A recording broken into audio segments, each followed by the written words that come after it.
Hello hello hello hello.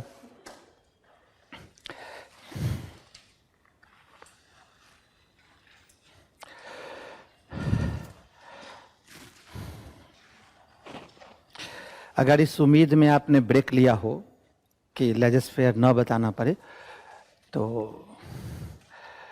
ये बात नहीं रहेगी। आप बताएं क्या है। ये एक पॉलिसी है और ये पॉलिसी फ्रांस में आरंभ हुई थी। एक्चुअली फ्रांस के एक मंत्री थे मिस्टर कोलबर्ट। मिस्टर कोलबर्ट ने लाइन्स, एक जगह है वहां पे, लाइन्स में व्यापारियों की एक सभा बुलाई और व्यापारियों की उस सभा को बुलाकर पूछा कि what can I do for the betterment of your trade and commerce. मैं व्यापार और वाणिज्य में और बेहतरी के लिए क्या कर सकता हूं। तो ये जो सवाल पूछा गया, इसके जवाब में व्यापारियों के उस समूह का एक प्रतिनिधि खड़ा हुआ और उन्होंने कहा, लेजस नॉन्स फेयर, लेजस नॉन्स फेयर।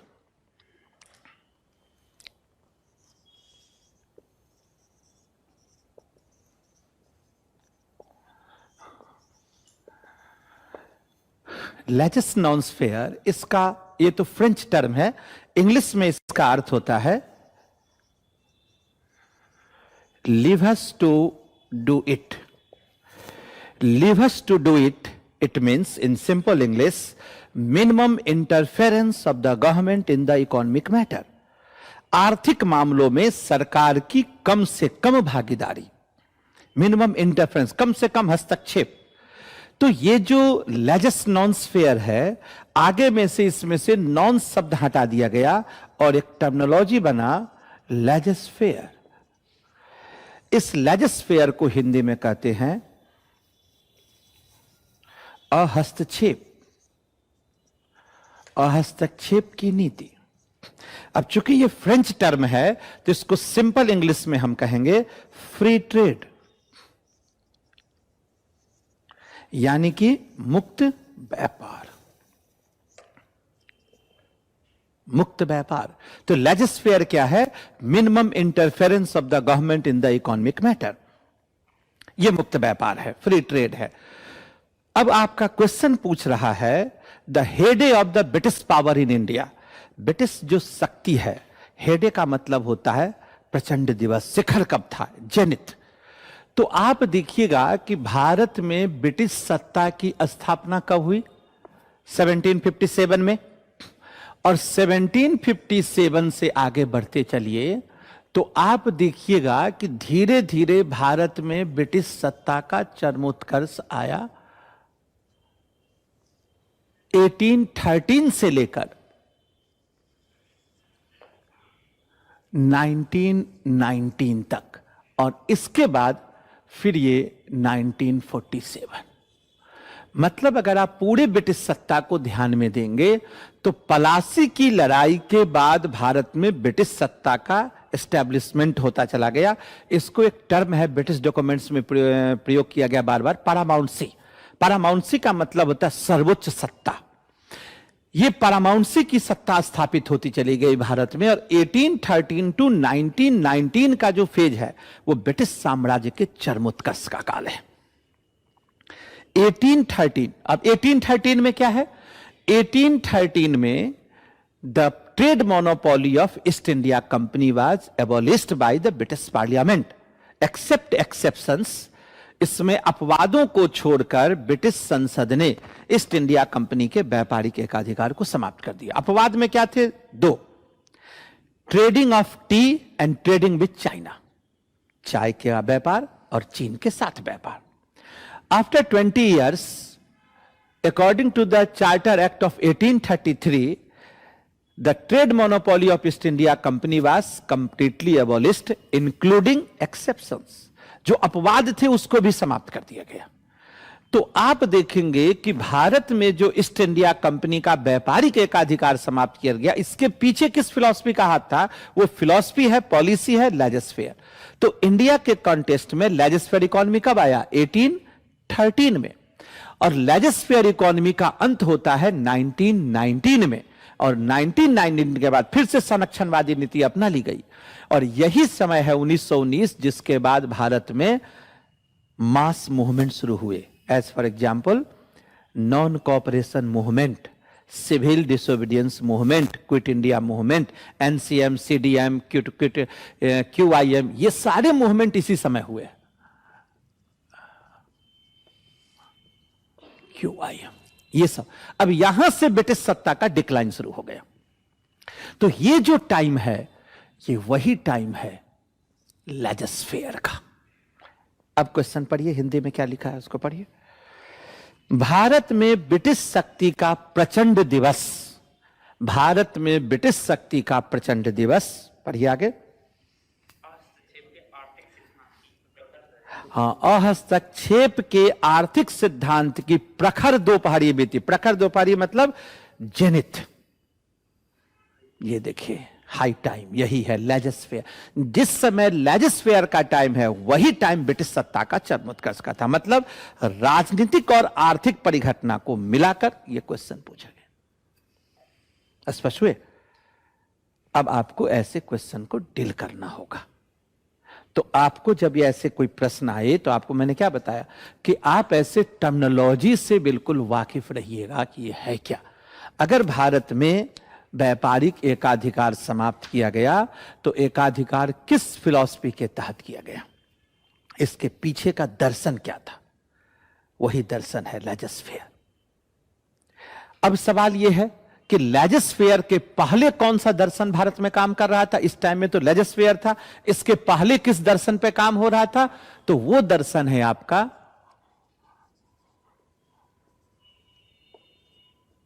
मर्केंटिलिज्म, वाणिज्यवाद या वणिकवाद। ठीक है, वणिकवाद। तो ये जो पूरा का पूरा जो इतिहास है, इसको समझने के लिए हम आपको कुछ बेसिक चीजें बताएंगे और पहले कुछ कंसेप्चुअल चीजें बता देंगे, और इसी में हम आपको इस उपनिवेशवाद, साम्राज्यवाद के बारे में विस्तार से बताएंगे। तो जो क्वेश्चन हमने कुछ दिया एक एग्जाम्पल के तौर पर, अब इसको यह पता चला हुआ कि कैसे इसको डील करना है। तो क्वेश्चन जब आप पढ़े ना, तो पहले उसको तोड़िए आप कि इसमें क्या क्या शब्द है। जितने टर्म है उतना अंडरलाइन कर लीजिए, खुद ही शब्द टूटता चला जाएगा, क्वेश्चन टूट जाएगा। और जितने उसमें कीवर्ड हैं उसका कहीं ना कहीं रिफ्लेक्शन आपके आंसर में होने चाहिए। शब्द कितने हैं? 150। अब 150 शब्द हैं तो आप कैसे लिखेंगे वो देखिए। अगर मान लीजिए कि आंसर पूछ रहा है 200 वर्ड्स में, तो एक कॉमन फॉर्मूला बना लीजिए, 50 वर्ड्स 50 वर्ड्स 50 वर्ड्स 50 वर्ड्स। अगर मान लीजिए कि 150 में पूछ रहा है तो 50 50 50, यानी कि इसको पैराग्राफ बांट लीजिए। पैराग्राफ को कैसे डिफाइन करेंगे? तो अगर मान लीजिए कि आपके एक सेंटेंस में 3 4 5 6 7 शब्द आते हैं, तो 7 शब्द आते हैं, तो आप इधर से 2 3 4 5 6 7 लाइन लिखेंगे। 7 × 7 49। तो एग्जामिनेशन हॉल में आप 20 क्वेश्चन में तो गिनेंगे नहीं ना, 1 2 3 4 5 करके। तो आप अपनी कॉपी में जो इसका मॉडल सीट आता है उस पर देखिए कि एक लाइन में कितने शब्द जा रहे हैं। किसको छोड़कर? हेल्पिंग वर्ब को छोड़ दीजिएगा, उसमें शब्द कितने जा रहे हैं। तो शब्द अगर मान लीजिए 7 हैं, तो आप ये मानकर चलिएगा कि जो ही आपने 7वीं लाइन लिखी, आपके दिमाग में एक पिक्चर आ जाना चाहिए कि मेरा 50 वर्ड का पैराग्राफ पूरा हो गया। और ये एग्जामिनेशन हॉल में ट्रायल नहीं करना, घर पे करना है। घर पे ही आप ट्रायल करके जाइए कि कितना आता है। अगर किसी का 6 शब्द लिख रहे हैं उसके हिसाब से बना लीजिए, कोई 9 शब्द लिख रहे हैं उसके हिसाब से बना लीजिए। तो आपके दिमाग में क्लियर कट पिक्चर होना चाहिए कि कितने लाइन हम लिखेंगे तो हमारा 50 शब्द पूरा हो जाएगा। तो आपको एग्जामिनेशन हॉल में जाकर केवल परफॉर्म करना है, सारी प्रैक्टिस घर पे करना है। नहीं, हेल्पिंग वर्ब अगर आप करने लगेंगे ना तो 150 शब्द में मुश्किल से 100 शब्द ही आ जाएंगे। हेल्पिंग वर्ब नहीं करना है। जैसे मैं, की, पर, उसको छोड़ दीजिएगा। युग्मक शब्द एक ही होगा, ठीक है, दो शब्द के बीच में जो हाइफन देके लिखा जाता है वो एक ही होगा। तो हेल्पिंग वर्ब हटा दीजिएगा और मूलभूत शब्द को आप कर लीजिएगा। तो 150। तब भी आपके लिए हिस्ट्री जैसे सब्जेक्ट में चूंकि ज्ञान इतना ज्यादा आपके पास आ जाता है कि उसको संक्षिप्त में लिखना मुश्किल हो जाता है। चूंकि आप क्लास लेंगे मान लीजिए, तो आप घंटों यहां क्लास चलेगा, आप उसको पढ़ेंगे, आपके पास किताबें हैं, तमाम तरह की चीजें हैं। तो आंसर लिखने में 3 बातों का ध्यान रखिएगा। सबसे पहला कंटेंट। कंटेंट जो हमने आपको बताया ये कि क्या लिखना है, तो कंटेंट कहां से आएगा? तो कंटेंट का सोर्स क्या है पहले ये जान ले। कंटेंट का एक सोर्स है आपका ये क्लास, आपका टेक्स्ट बुक, आपका स्टडी मटेरियल। कई रूपों में आपके पास जाएंगे। एक तो जब आप आते हैं क्लास में तो आपको क्लास से कंटेंट मिलेगा, दूसरा संस्थान से स्टडी मटेरियल दिया जाएगा, तीसरी बात उस संस्थान के अलावा अगर मुझे लगेगा कि कुछ और स्टडी मटेरियल देने की जरूरत है तो मेरे पास अपने भी स्टडी मटेरियल है, वो भी मैं आपको संस्थान के माध्यम से उपलब्ध करवा दूंगा।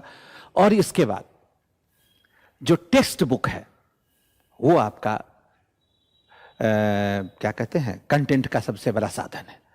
अब उसमें कौन कौन सी किताबें पढ़े वो भी हम आपको बताएंगे। तो एक तो यह है कि आपके पास नॉलेज होना चाहिए काफी।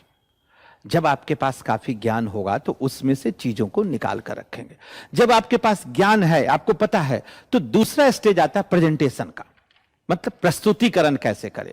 तो प्रस्तुतिकरण के लिए यह जरूरी है कि आप आंसर को फॉर्मेटिंग करना जानिए। इसमें कौन से डायग्राम का प्रयोग हो सकता है, चार्ट का प्रयोग हो सकता है, मैप का प्रयोग हो सकता है। हिस्ट्री में उसकी संभावनाएं कम बनती है। तो आप एक और भी नया फैशन है आजकल हिस्ट्री में लिखने का, वो है स्टैटिकल डेटा, सांख्यिकीय आंकड़े। नए इतिहासकारों की आप जितनी भी किताबें देखेंगे उसमें स्टैटिकल डेटा का प्रयोग किया जाएगा ताकि आप ये बता सकें कि आप जो बता रहे हैं वो सही है। जैसे मान लीजिए एक कॉन्सेप्ट है ड्रेन ऑफ वेल्थ का।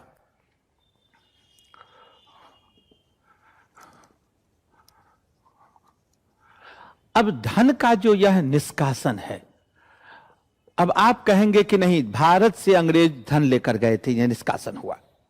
ब्रिटिश इतिहासकार हैं जैसे मॉरिस डी मॉरिस हैं, मॉरिसन्स हैं, वो डिनाई करते, कहते कि नहीं हमको यहां से धन लेकर नहीं गए थे, अंग्रेजों ने कोई पैसा लेकर नहीं गए।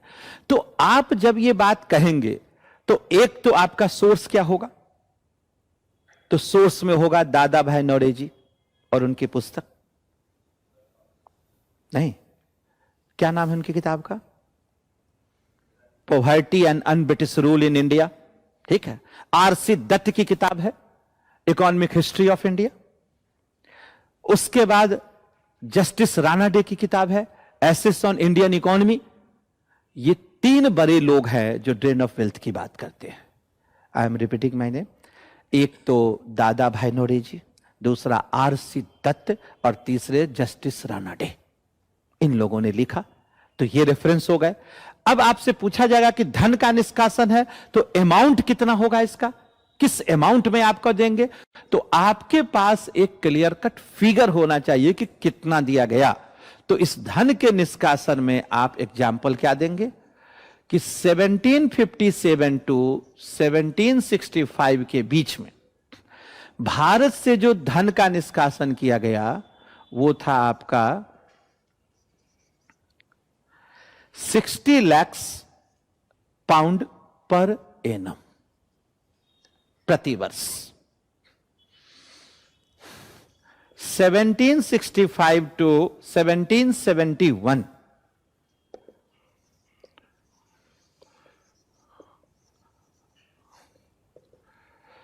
40 लाख पाउंड पर एनम। अब आप कहेंगे पाउंड में डाटा क्यों है? चूंकि भारत में इतिहास लेखन, आधुनिक इतिहास लेखन अंग्रेजों ने शुरू किया था तो उनके सारे डेटा पाउंड में है। इससे संबंधित सबसे ऑथेंटिक बुक क्या है? तो economic history, Cambridge economic history of India volume 2 edited by Dhamma Kumar. तो जो इकोनॉमिक हिस्ट्री है जो धम्म कुमार के, उसमें सारे डाटा आपके पाउंड में है। तो ऑथेंटिक जो ओरिजिनल डाटा है वो पाउंड में है। अब देखिए ये 60 लाख पाउंड प्रति वर्ष इस बीच में ले जाए गए और 1765 से इतना 40 लाख पाउंड प्रति वर्ष ले गए। That is statistical data. आपके आंसर में स्टैटिकल डेटा से यह लगेगा कि जो स्टेटमेंट आपने दिया है उसकी प्रामाणिकता आएगी। समझ गए? अब इन 3 लेखकों के अलावा आधुनिक काल में किसने लिखा इस पर? तो आरपी दत्त ने, रजनीपाम दत्त ने। उनकी किताब है इंडिया टुडे, ये बॉम्बे से प्रकाशित हुई थी 1949 में। इसके बाद एक और राइटर आए, AR Desai, social background of Indian nationalism, Bombay 1959 में। एक और राइटर है MN Desai, India in transition, London 1923। ये सब वैसे राइटर है जिन्होंने इकोनॉमी पर लिखा।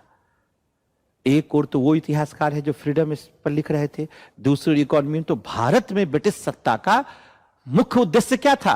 क्या भारत जीतने आए थे? क्या भारत में प्रशासन स्थापित करने आए थे? तो नहीं, भारतीय संसाधनों के दोहन के लिए आए थे। तो उसका मुख्य उद्देश्य क्या है? To exploit the Indian resources, भारतीय संसाधनों का दोहन। नहीं तो 6000 मील की दूरी भारत में क्या करने आते हो? नहीं, ना तो आपको सभ्य बनाने आए थे, ना आपको वेल कल्चर्ड बनाने आए थे, न आपका राजनीतिक एकता स्थापित करने आए थे, न सिविल सर्विसेज और अन्य चीजों को लाने के लिए आए थे। हाँ, अपने उद्देश्य की पूर्ति के लिए उन्होंने यह एडमिनिस्ट्रेटिव सेटअप डेवलप किया। समझ गए? तो आप देखेंगे स्टैटिकल डेटा का, तो प्रेजेंटेशन आपका ऐसा होना चाहिए कि एक बार कोई आपको देखे ना, तुरंत आपको उसके दिमाग पर लग जाए कि हाँ, इस बच्चे में क्लैरिटी ऑफ विजन है। तो प्रेजेंटेशन का बड़ा महत्व होता है। आप देखिएगा कि जब आप ढाबा में खाना खाते हैं, कोई AC रेस्टोरेंट में खाना खाते हैं और 5 स्टार होटल में खाना खाते हैं, किस चीज का अंतर होता है? एक तो कंटेंट का फर्क आ जाएगा, जो चीजें क्वालिटी बढ़ती जाएगी, और उससे बड़ा अंतर प्रेजेंटेशन का होता है। नहीं, प्रेजेंटेशन का मुख्य पैसा का वेरिएशन होता है प्रेजेंटेशन का, किस तरीके से खाना आपके आगे सर्व किया जाता है। और आप देखिएगा तीसरी बातें, एक तो कंटेंट, दूसरा हमने कहा प्रेजेंटेशन, और तीसरी बात राइटिंग स्किल, आपकी लेखन क्षमता। तो लेखन क्षमता में क्या क्या देखेंगे? जैसे मैंने कहा वर्ड्स के बारे में कि वर्ड्स का होना चाहिए। अब मान लीजिए कि एग्जामिनर कह रहा है कि आपका आंसर 150 शब्द के आसपास हो, तो एक कॉमन फॉर्मूला मान लीजिए +-20। आपका आंसर एक स्टैंडर्ड आंसर होना चाहिए +-10, और विशेष परिस्थिति में +-20। अगर +-10 है तो आप समझिए बहुत अच्छा आंसर लिखे हैं, क्योंकि +-10 एग्जैक्ट तो 200 शब्द पर समाप्त होगा नहीं। हाँ, 20 है तब भी आपको कोई पनिशमेंट नहीं मिलेगा, लेकिन अगर +- आपका अगर 30 चला गया तो इसमें आपका पनिशमेंट मिलेगा। यह किसी रूप में स्वीकार्य नहीं है, यह चलेगा बहुत अच्छे से, यह भी ठीक है, +-10 चलेगा। इसके लिए टेंशन मत लीजिएगा कि 10 शब्द से ज्यादा, 10 शब्द में 2, 4, 5 आगे पीछे हो गए तो कोई फर्क पड़ेगा। एक तो ये आपके दिमाग में कैलकुलेशन होने चाहिए। दूसरी बात, टोटल नंबर ऑफ क्वेश्चन देख लीजिए कितना है, क्योंकि कभी क्वेश्चन 25 भी क्वेश्चन पूछे, कभी 20 क्वेश्चन भी पूछा। अगर 20 क्वेश्चन लिखना है तो मेरे दिमाग में कैलकुलेशन आ जाएगा कि हम कम से कम 8-8 मिनट सब पर देते चले जाएंगे। तो 8 मिनट में एक एक क्वेश्चन को समाप्त करते चलिएगा तो आपका टाइम मैनेजमेंट होता चला जाएगा। भाषा पर काफी बल दीजिएगा, भाषा की शुद्धता पर बल दीजिए, और शब्द जो हैं वो प्रामाणिक शब्दावली होनी चाहिए। अच्छे अच्छे शब्द का चयन कीजिए, किताब में जब अच्छा शब्द मिले उसको उठा लीजिए और वैसे शब्दों का प्रयोग कीजिए। कम से कम आपका स्टैंडर्ड +2 का जो NCERT है उस भाषा का होना चाहिए। अखबारी भाषा नहीं चलेगी इसमें। हाँ, अलंकृत भाषा की भी जरूरत नहीं है कि आप हाईली कोई डेकोरेटेड भाषा ऐसा हिंदी साहित्य का लिख दिया कि सामने वाले को समझ में नहीं आया। नहीं, तो चमत्कृत भी आपको नहीं करना है, आपको प्रभावी तरीके से अपनी बात रखने। कई बार ना भाषा का ही पूरा गेम करने लगते, भाव शून्य हो जाते। तो हमेशा ध्यान में रखिएगा कि भाव और भाषा दोनों हमारी पकड़ में आनी चाहिए। तो ये चीजें हैं। तो 3 चीजों का आंसर में आपको ध्यान रखना चाहिए कि लिख लीजिए आंसर में, कि आंसर लिखिए, उसमें 3 फैक्टर लिखिए, 3 important factors of a particular answer. किसी उत्तर को लिखने के 3 प्रमुख कारक।